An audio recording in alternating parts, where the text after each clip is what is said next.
እንዴት ነው አንድ ትምህርት ቤት ማስተማሩን ትቶ በየወሩ መጨረሻ የጨዋታ ቀን እያለ የሚያከብረው?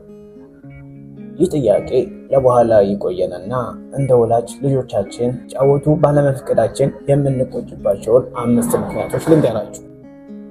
ወዳጄ፣ ልጅህን ከጨዋታ መከልከል ስሜቶቻቸውን እንዳያዳብሩ ከማድረግህ በላይ ድምፃቸውን እንደቀማ ቁጠረው። ምክንያቱም ብዙ ጥናቶች እንደሚያሳዩት ልጆች በጨዋታ ስሜቶቻቸውን እንደሚያዳብሩ ይገልጻል። በዚህም ፍላጎቻቸውንና ስሜቶቻቸውን በግልጽ ስለማይነግሩህ ወይኔ ጀና አላውቀውም ማለት ነው በማለት እንደምትጸጸት አልጠራጠርም። ሌላኛው ነጥብ ምን መሰለህ? ጓደኛ ማፍራት። ጓደኛ ማፍራት ያን ያክል ከባድ የሚባል ነገር አይደለም።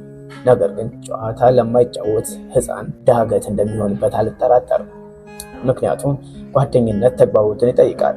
እዛ ደግሞ የመግባባት ችሎታ ከፍተኛ መሆን አለበት ብዬ አስባለሁ። እና በልጅነት በጨዋታ ጊዜ በነፃ ልታዳብረው የምትችለውን የኮሚኒኬሽን ስኪል ካደግክ በኋላ ብዙ ብር በመክፈል በስልጠናዎች ለማሳደግ ስትታገል ራስህን ታገኘዋል። ሶስተኛው ነጥብ ጨዋታ ስላችሁ መቼም ስልካችሁ ላይ ያሉትን ጌሞች እንዳልሆነ ትረዱኛላችሁ ብዬ አስባለሁ። ለልጆቻችን ስክሪን ሰጥቶ ቤቱ ጸጥ ሲል የሚሰማንን ሰላም ልዩ እንደሆነ አልጠራጠርም። መራራው እውነታ ግን ምን እንደሆነ ታውቃለህ? ልጅህ ከአንተ ይልቅ ስልክህን በጣም ነው የሚወደው። እመነኝ፣ አንተ ከስራ እስክትመለስ በጉጉት የሚጠብቅህ እንዳይመስልህ። ጸጥታን በመፈለግህ ምክንያት ሁሌ የምትሰጠውን ስልክህን እንጂ። እዚህ ጋር ልትረዳኝ የምፈልገው ነገር ቴክኖሎጂ አይጠቅምም እያልኩ አይደለም። ልጅህን በማደጎ ለቴክኖሎጂ እንዳትሰጥ ለማስታወስ ያክል ነው። ልጆች በጨዋታ ውስጥ ከፍተኛ የሆነ የፈጠራ ችሎታን ያዳብራሉ። እንዴት አትለኝም?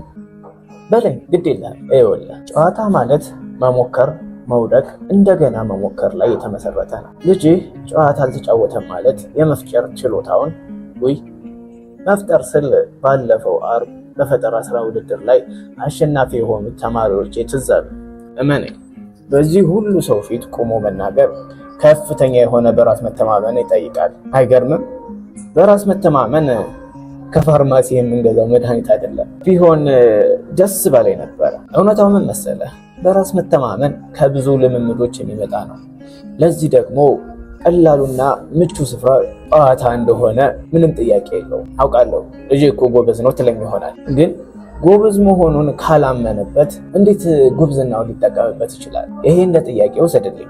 አምስተኛና የመጨረሻው በጣም አስቂኝና አሳዛኝ የሆነው ምን እንደሆነ ታውቃለህ? መቼም ለሁሉም ጊዜ ያለው የሚለውን አባባል ታውቀዋለህ ብዬ አስባለሁ። ምን ልልህ ፈልጌ መሰለህ? ለጨዋታም ጊዜ ያለው ልልህ ነው። በጊዜው ተጫውቶ ያልጠገበ ልጅ ካረጀ በኋላ በልጅነቱ ያጣውን የጨዋታ ጊዜ ያምረዋል። እናም በልጅነቱ ያጣውን የልጅነት ጊዜ ካረጀ በኋላ ለማግኘት ሲጣጣር ታገኘዋለህ። እና ያንን ሰውዬ ስታየው ትልቅ ሰው አይደለ እንዴ? ምን እንደ ሕፃን ያደርገዋል የምትለው ሰው ካጋጠመህ አትፍረድ። በልጅነቱ ያንን ተነጥቆ ስለነበር ይሆናል። ዋናው ነገር ልጆቻችን ላይ ይሄንን ስህተት አለመድገሙ ይመስለኛል።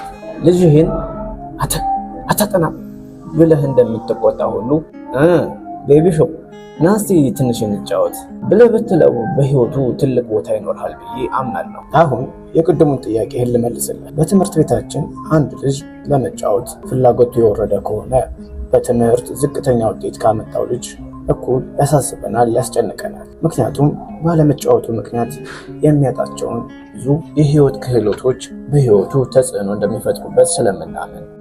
እወዳቸዋለሁ። ቻው።